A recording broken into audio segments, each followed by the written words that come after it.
Chapitre 2. Le voile de Suba. Le deuil enveloppa Masaba d'un coup. La nouvelle de la mort du roi Tsongor se répandit dans toutes les rues, tous les quartiers, tous les faubourgs. Elle sortit de l'enceinte et courut jusqu'aux collines nord, où elle parvint à Songokerim. Elle emprunta la grande route d'allée du sud et vint au-devant du cortège de Kouam. D'un coup, alors, tout cessa. Cette journée changea de visage. Les robes et les apprêts de mariage disparurent et firent place aux tuniques de deuil et à leurs grimaces. Samilia fut terrassée. Son esprit chavira. Elle ne comprenait pas. Son père était mort. Les robes, les bijoux, les sourires avaient disparu. Une malédiction déchirait sa vie. Elle gémissait de rage sur ce bonheur qui lui était enlevé. Elle aurait voulu maudire son père pour s'être donné la mort le jour de ses noces, mais dès qu'elle pensait à lui, ses jambes se dérobaient et elle pleurait comme une enfant, exténuée de douleur. Le corps du roi Tsongor fut emporté par les prêtres. Ils le lavèrent, ils l'habillèrent.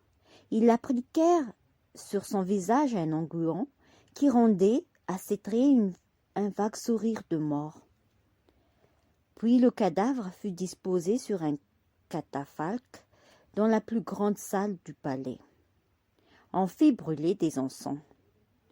On mit sur les hautes fenêtres des grands volets de bois pour que la chaleur ne pénètre pas et que le corps ne pourrisse pas. Et dans le pénombre éclairé faiblement par les quelques torches, on commença à pleurer le roi.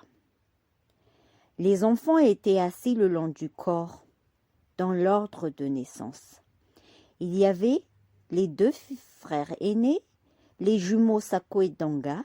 Sako était assis à la place de l'héritier, car il était sorti en premier de sa mère.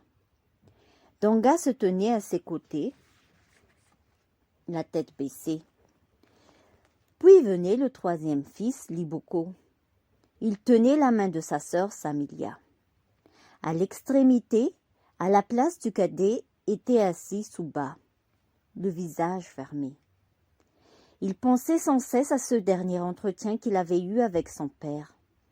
Il cherchait à comprendre les raisons de cette mort, mais n'y parvenait pas.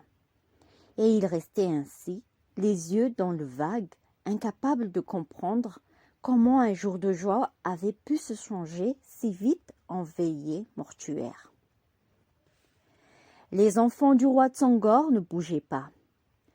Devant eux défilait, lentement, dans la pénombre et le silence, tout le royaume. Les premiers à se présenter furent Gonomor, le plus haut dignitaire spirituel du royaume, chef des hommes fougères, et Tramon, qui commandait à la garde spéciale du roi. Puis vinrent le représentant de la cour, l'intendant du palais, les dignitaires de Masaba, les vieux compagnons d'armes du roi, ceux qui, comme lui, avaient passé 20 ans de leur vie à cheval. Les ambassadeurs, les amis et quelques hommes et femmes de la ville qui avaient réussi à franchir les barrages du palais et voulaient voir une dernière fois leur souverain.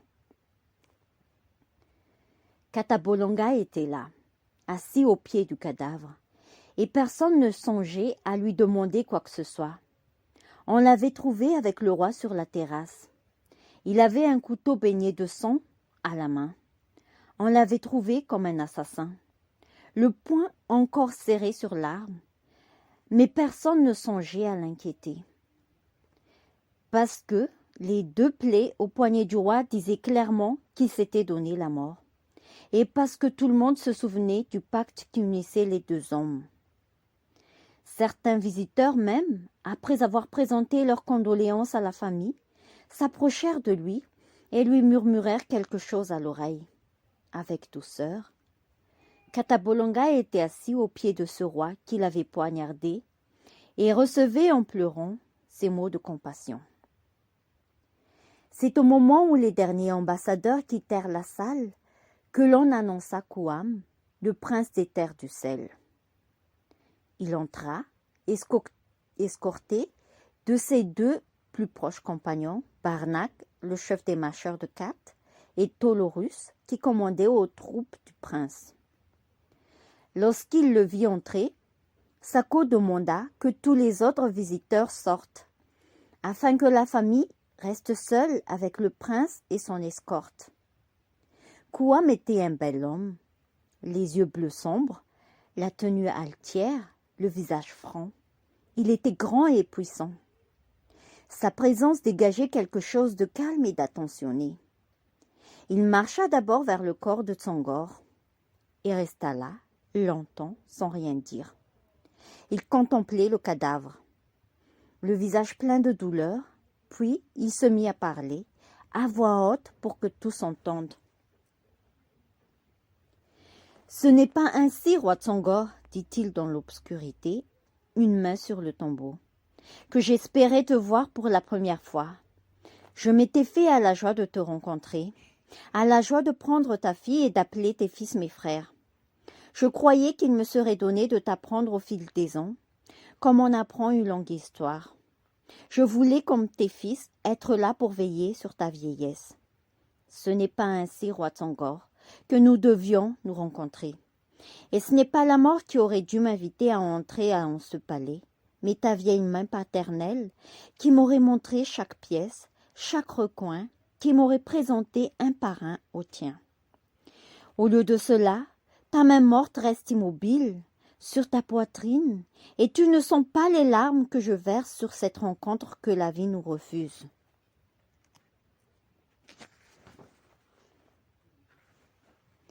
Lorsqu'il eut fini, Kouam embrassa la main du mort, puis vint auprès des enfants, et à chacun d'entre eux, à voix basse, il présenta ses condoléances.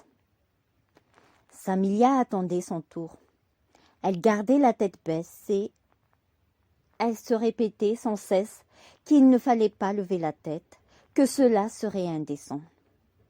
Une excitation étrange s'empara d'elle. Lorsque Kouam s'agenouilla devant elle, instinctivement, elle leva les yeux, le visage, et cette proximité la fit sursauter. Il était là, devant elle. Il était beau, les lèvres bien dessinées. Ce qu'il dit, elle ne l'entendit pas, mais elle vit ses yeux qui la fixaient avec fièvre. Et elle comprit à ce regard, elle comprit que Kouam la voulait encore, même dans le deuil. Elle comprit qu'il était venu pour cela, pour dire à tous que malgré cette mort, Samilia lui était promise et qu'il attendait ce qu'il faudrait attendre pour pouvoir la faire sienne. Et elle en fut reconnaissante à cet homme. Un peu de vie était possible. Ce visage le lui disait. Au-delà de la douleur et du deuil, un peu de vie malgré tout s'offrait à elle. Tout pouvait ne pas être perdu. Elle ne pouvait détacher les yeux de cet homme qui lui disait que tout ne finissait pas aujourd'hui. Saco se leva pour accompagner Kouam et le remercier de sa présence. Mais brusquement, la porte de la salle s'ouvrit et sans qu'on ait eu le temps de l'annoncer, Songo Kerim entra, accompagné de Rassamilag, un grand homme maigre habillé d'étoffe noire et bleue. Il y eut un instant d'immobilité où chacun s'observait pour tenter de se reconnaître. Samilia contemplait l'homme qui venait d'entrer. Elle était stupéfaite. C'était bien lui, Songo Kerim. Tout le passé ressurgissait. Elle le dévisageait et pendant quelque temps, il lui sembla être à nouveau à l'époque où il vivait parmi eux, à l'époque où son père était encore vivant. Cela lui fit du bien. Il y avait quelque chose d'immuable dans sa vie, quelque chose de solide qui ne changeait pas. Songo Kerim l'entourait à nouveau comme il le faisait autrefois. Elle le regardait avec soif. Il était là, devant elle. Dans le malheur, elle pouvait encore compter sur cela. L'immuable fidélité de Songo Kerim.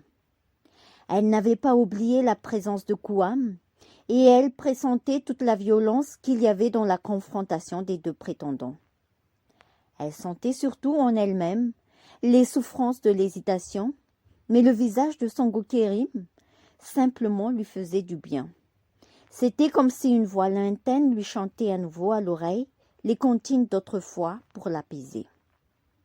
Chacun maintenant l'avait reconnu, mais personne ne bougeait. Tous avaient appris la nouvelle de son retour hier. Tous avaient su qu'il avait vu leur père et tous avaient constaté avec surprise à quel point cet entretien n'avait pas suscité la joie du vieux Tsongor, à quel point il l'avait même plongé dans une profonde morosité.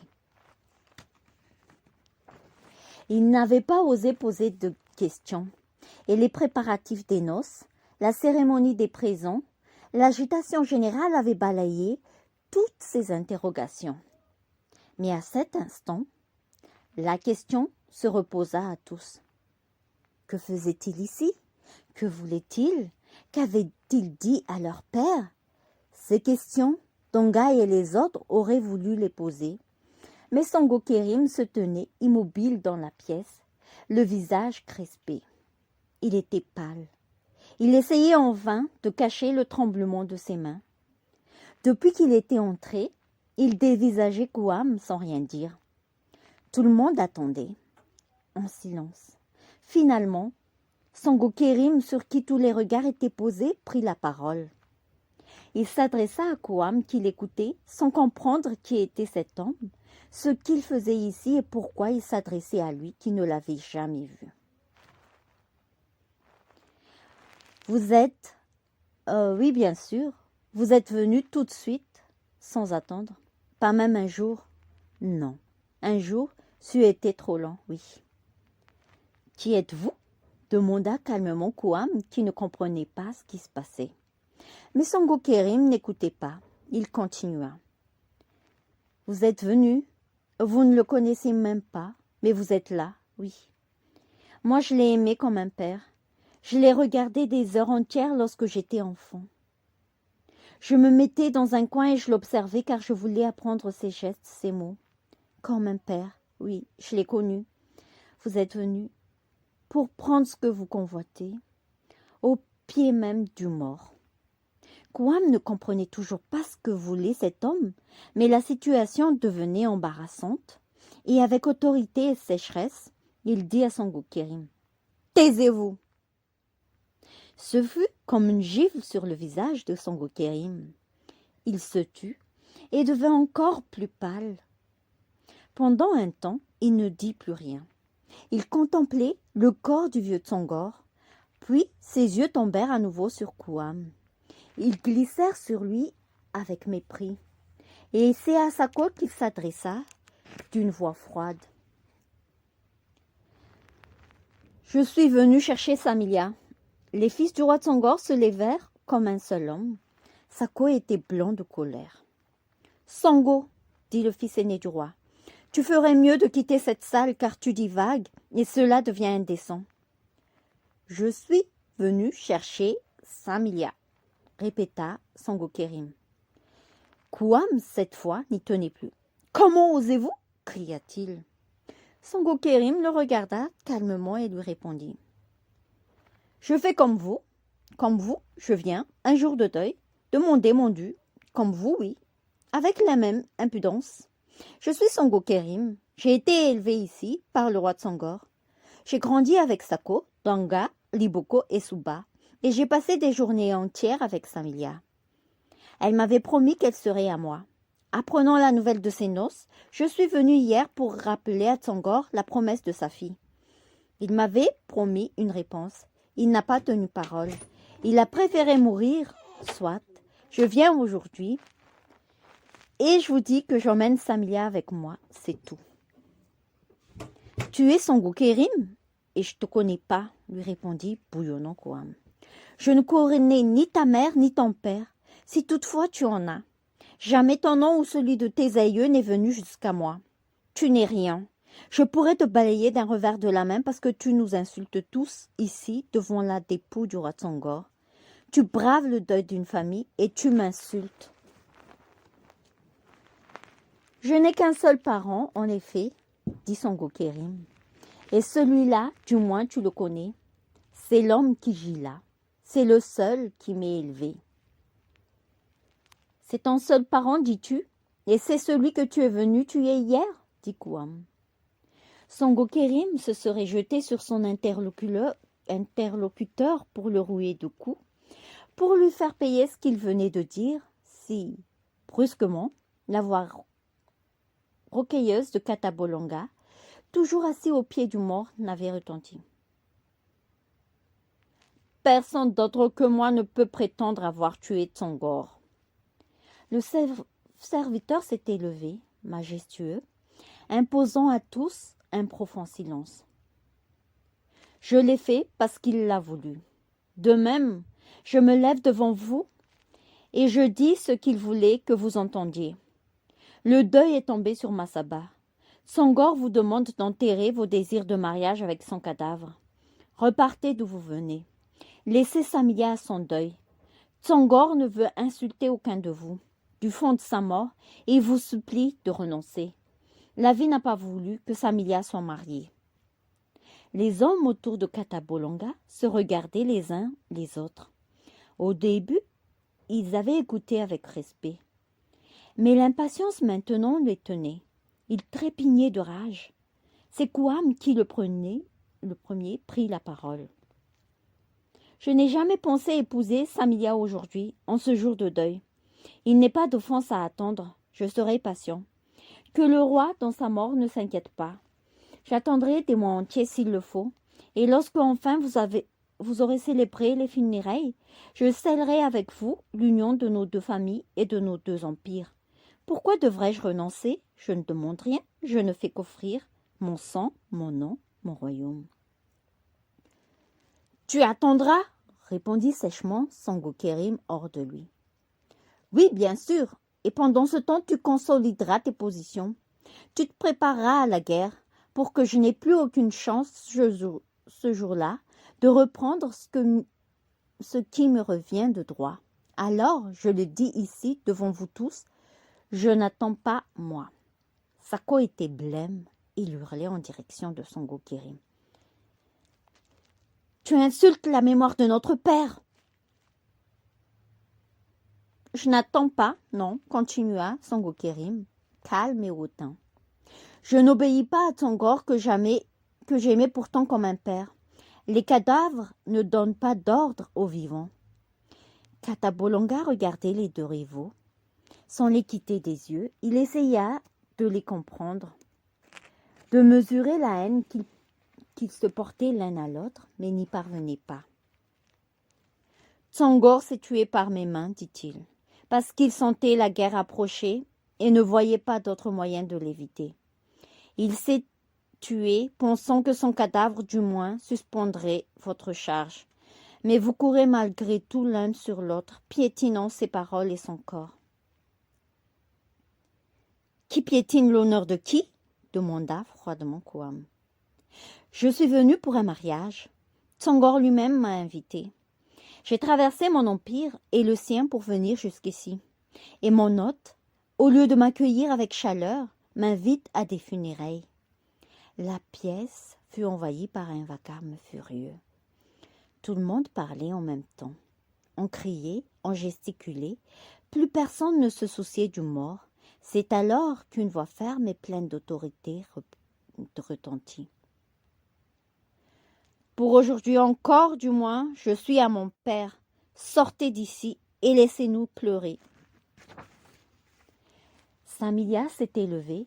Sa voix avait couvert le tumulte. Tous restèrent interdits. Puis les hommes s'exécutèrent, honteux d'être appelés ainsi à l'ordre. Mais avant de quitter tout à fait la salle, Songo Kérim se retourna et déclara « Demain à l'aube, je me présenterai aux portes de la ville. Si tes frères ne te mènent pas jusqu'à moi, ce sera la guerre sur Masaba. » Il sortit et laissa derrière lui le vieux corps du roi Tsongor, dont la main sèche et noueuse traînait par terre. Les torches illuminaient la pièce. Le clan Tsongor était là, réuni autour du père pour la dernière fois. Dans une épaisse odeur d'encens, il pleurait sur la mort du vieillard. Il pleurait sur la vie d'autrefois. Il pleurait sur les combats à venir. Lorsque le clan Tsongor fut seul à nouveau, Suba prit la parole et s'adressant à sa sœur et à ses frères, il dit « Ma sœur, mes frères, j'ai quelque chose à vous dire et je vais le faire ici, en présence de notre Père. Je l'ai vu hier soir, il m'a convoqué auprès de lui. Ce qu'il m'a dit, je ne peux vous le répéter car il m'a fait jurer de ne rien en dire. Mais je vous dis ceci, je vais partir demain, n'enterrez pas Tsongor, embaumez son corps et mettez-le à l'abri dans les souterrains du palais. Qu'il lui repose jusqu'à mon retour. Je vais partir demain, je sais quand je reviendrai. Notre Père a voulu ce que je vous dis. Je ne prends rien avec moi qu'un vêtement de deuil et une monture. Je vais partir pour longtemps, plusieurs années, toute une vie peut-être. Oubliez-moi, n'essayez ni de me retenir, ni plus tard de me retrouver. Ce que je vous dis est la volonté de Tsongor. Pour moi, je ne veux rien. Partagez le royaume entre vous. Faites comme si j'étais mort, car à partir de demain et jusqu'au jour où j'achèverai les travaux que Tsongor m'a assignés, je quitte la vie. Samia, Sako, Danga et Liboko écoutaient et tous avaient envie de pleurer. Suba était le plus jeune. Il n'avait encore rien fait. Sa vie était vierge. Suba était le plus jeune et c'était la première fois qu'il l'entendait parler ainsi, avec assurance et autorité. Il leur disait qu'il renonçait à la vie. Il leur disait qu'il allait mourir pendant plusieurs années. Suba parlait et il semblait avoir vieilli d'un coup. Chacun se demandait pourquoi Tsongor avait choisi Suba pour la tâche qu'il voulait confier à un de ses fils. Pourquoi lui, le plus jeune? C'était une punition que le jeune homme ne méritait pas. Renoncer à tout, du jour au lendemain, et partir à son âge avec pour seul bagage une tunique de deuil. Samia pleurait. Elle n'avait que 2 ans de plus que son frère. Elle avait été élevée ensemble. Les liens qui les unissaient tous les deux avaient été tressés par les mains de la nourrice qui leur donnait le sein. Ils avaient connu les mêmes jeux dans les couloirs du palais. Elle avait veillé sur son petit frère avec une attention maternelle d'enfant. Elle le coiffait, lui donnait la main lorsqu'il avait peur, et aujourd'hui elle le voyait prendre la parole et elle ne reconnaissait pas sa voix. « Mes frères, dit-elle, il nous reste une dernière nuit à passer ensemble. Demain, je le sens, commenceront pour nous des épreuves qui nous laisseront exsangues et esselés. Nous avons été élevés par le même père. Le sang qui coule en mes veines est le vôtre. Jusqu'à aujourd'hui, nous étions le clan Tsongor, les enfants du roi, sa fierté, sa force. Il est mort et nous cessons d'être ses enfants. À partir d'aujourd'hui, nous sommes son père. Vous êtes des hommes. Demain, chacun choisira son chemin. Je le sens et vous devez le sentir comme moi. Plus jamais nous ne serons unis comme nous le sommes aujourd'hui. Ne nous lamentons pas. C'est ainsi. À partir de demain, chacun creusera le chemin de sa vie. C'est bien. C'est ce qu'il faut. Mais profitons une dernière fois de cette nuit commune. Que le clan Tsongor existe jusqu'à l'aube. Prenons ce temps-là, le temps de la vie et du partage, qu'on nous apporte de quoi manger et boire, qu'on nous chante les chansons tristes de notre pays. C'est ainsi, par ces heures passées ensemble, que nous nous dirions au revoir. Car il faut se dire adieu, je le sais. Adieu à toi, Suba, que j'aime comme une mère aime son enfant. Qui sait ce que tu retrouveras lorsque tu retourneras parmi nous? Qui sait qui sera là encore pour t'accueillir, te laver les pieds et t'offrir les fruits et l'eau de l'hospitalité? Qui sait qui sera là pour écouter le récit de cette vie que tu auras passée loin de nous? Adieu à vous aussi, Sako et Danga, mes frères jumeaux, et adieu à toi, Liboko, qui fut toujours mon conseiller. Demain commence une autre vie, et je sais si vous y serez encore, mes frères. Laissez-moi tous vous prendre dans mes bras. Pardonnez-moi si je pleure. C'est que je vous aime et que c'est la dernière fois. Samia n'acheva pas sa phrase. Suba déjà l'étreignait de toutes ses forces. Les pleurs coulaient sur leurs visages, et comme un fleuve en crue qui déborde de son lit et annexe petit à petit, les ruisseaux alentour, ainsi les larmes coulèrent dans le clan Tsongor, de Samilia à Suba, de Suba à Sako, de Sako à Liboko.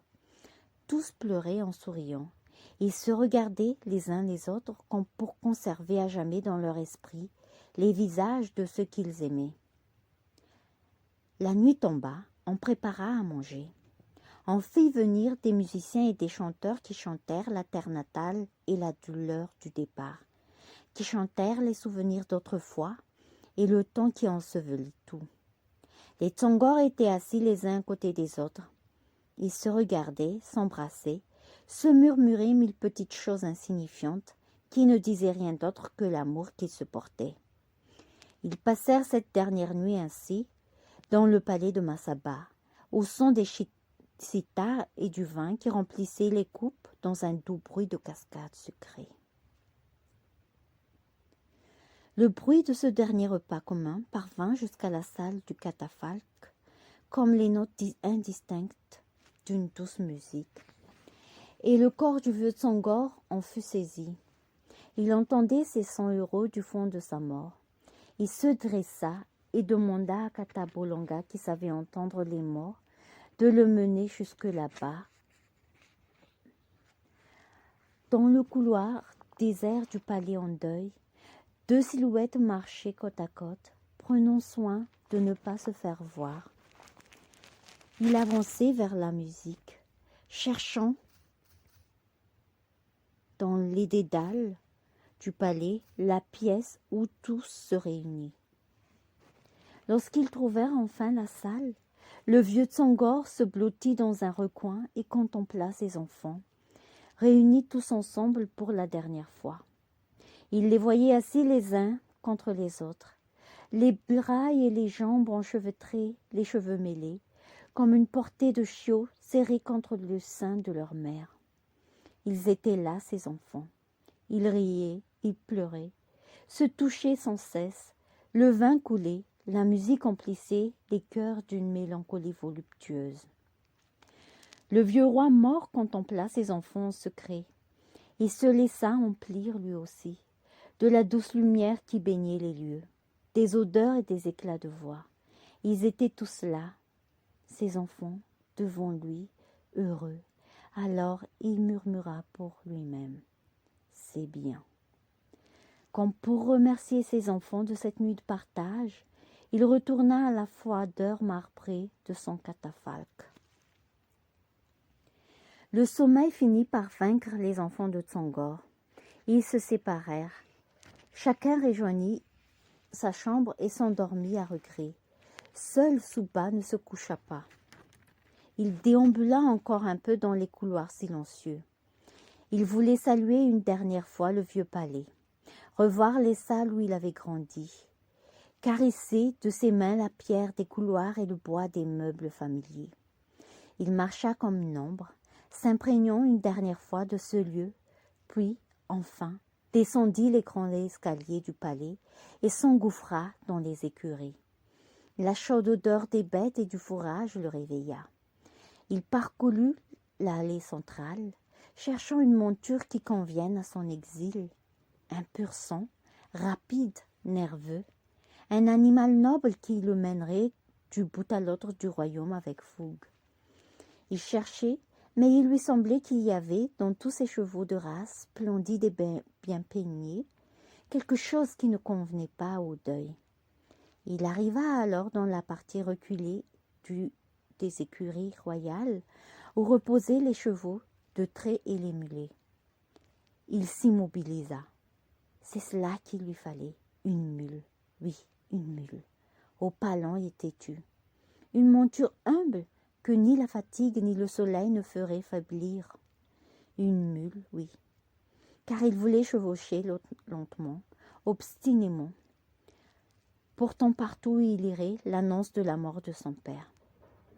Il quitta Masaba sur sa mule encore engourdie de fatigue. Il quitta sa cité natale et tous les siens, les laissant à la nuit, une nouvelle vie commençait pour eux, dont il ne saura rien. Après 1 heure de marche, alors qu'il avait depuis longtemps perdu de vue la dernière des collines de Masaba, il arriva aux berges d'une petite vasque qu'il connaissait bien pour y avoir joué souvent enfant avec ses frères. Il mit pied à terre, laissa sa mule boire et se passa lui-même un peu d'eau sur le visage. Ce n'est que lorsqu'il remonta sur sa bête qu'il aperçut un peu plus loin, sur la même rive que lui, un groupe de femmes. Elles devaient être 8. Elles le regardaient, sans rien dire, cherchant à ne pas faire de bruit, serrées les unes contre les autres. C'étaient les femmes de Masaba, venues là, en pleine nuit, pour laver leur linge à la vasque. Elles savaient que la guerre était proche et qu'il n'y aurait peut-être bientôt plus moyen de sortir de la ville. Elles savaient qu'en cas de siège, l'eau serait rationnée. Alors, elles avaient profité de cette dernière nuit de liberté pour venir ici avec leurs draps, leurs tapis, leurs vêtements, et plonger leurs mains dans l'eau froide du torrent. La vue de Souba les avait d'abord effrayées, mais l'une d'entre elles le reconnut, et aussitôt le groupe comme un seul corps soupira de soulagement. Elle restait là, immobile et silencieuse.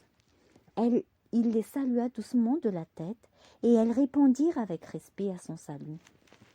Puis, il piqua sa monture et disparut. Il pensait à ces femmes.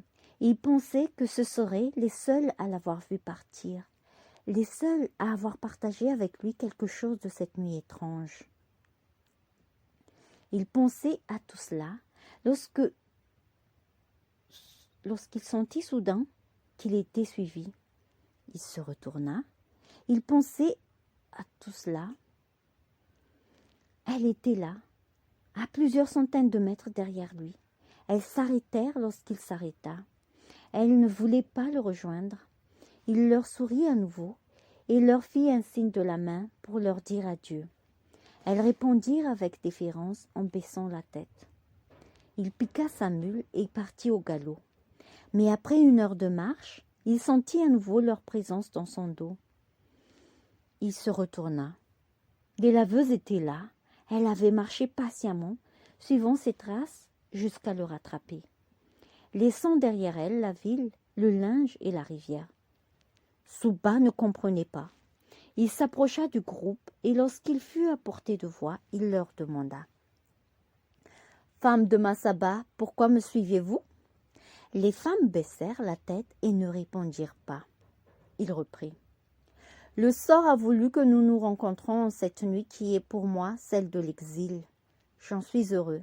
Je garderai longtemps en moi l'image de vos visages humbles et souriants. Mais ne tardez plus, le jour va se lever. Reprenez le chemin de la ville. » C'est alors que la plus âgée des laveuses doucement fit un pas en avant et les yeux toujours à terre lui répondit « Souba, nous t'avons reconnu lorsque la nuit t'a mis sur notre route. Nous t'avons reconnu car tu es pour nous le visage enfant du bonheur. Nous ne savons ni où tu vas ni pourquoi tu quittes Masaba, mais nous t'avons croisé et nous t'escorterons. Tu es de la ville. Il ne serait pas juste que tu partes seul ainsi sur les routes du royaume. Il ne doit pas être dit que les femmes de Masaba ont laissé seul à sa peine l'enfant du roi Tsongor. N'aie crainte, nous ne demanderons rien. Nous ne nous approchons pas. Nous ne ferons que te suivre où tu vas. Que la ville toujours soit avec toi. » Souba resta sans voix. Il contemplait ces femmes. Les larmes lui montèrent au visage car il ne voulut pas pleurer. Il aurait aimé enlacer chacune d'entre elles en signe de reconnaissance. Elle était immobile à nouveau, attendant que Souba reprenne sa route pour marcher dans ses pas. Il s'approcha encore un peu et leur dit « Femmes de Masaba, je baise vos fronts pour ces paroles que je n'oublierai pas. Mais il ne peut en être ainsi. Écoutez-moi. Tsongor, mon père, m'a confié une mission avant de mourir. Une mission dont je dois m'acquitter seule. Je ne peux avoir d'escorte et n'en veux pas. Vos paroles me suffisent. Je les garderai en moi. Retournez à vos vies. C'est la volonté de Tsongor. Rebroussez chemin, je vous le demande humblement. » Les femmes restèrent longtemps silencieuses. Puis la plus âgée à nouveau fit entendre sa voix. « Soit, Tsuba, nous ne nous opposerons ni à ta volonté, ni à celle du roi Tsongor. Nous te laissons là, à ton destin, mais accepte sans protester nos offrandes. » Tsuba acquiesça. Alors, lentement, les femmes, une à une, se mirent à se couper les cheveux. Elles se coupaient de longues mèches les unes les autres, jusqu'à ce que chacune d'entre elles puisse faire une longue natte. Alors, elles vinrent avec respect attacher à la selle de Tsuba leurs 8 nattes coupées comme des trophées sacrés. Puis, elles déplièrent un grand drap noir et elles l'accrochèrent à un bâton qu'elles fixèrent dans le dos de Tsuba. « Ce voile noir, dirent-elles, sera celui de ton deuil. Il annoncera partout où tu iras la douleur qui a frappé Masaba. » Alors seulement, elles se baissèrent jusqu'à terre, saluèrent Tsuba et s'en allèrent. Le jour approchait, la lumière dissipait la brume. Tsuba reprit son chemin. Le vent se leva, gonflant dans son dos le voile noir des femmes. Et c'était de loin comme un navire qui parcourait les routes du pays, un cavalier solitaire qui se dirigeait au gré du vent, avec le voile des laveuses qui claquait derrière lui comme une longue traîne de deuil, annonçant à tous les funérailles du roi Tsongor et le malheur tombé sur sa cité.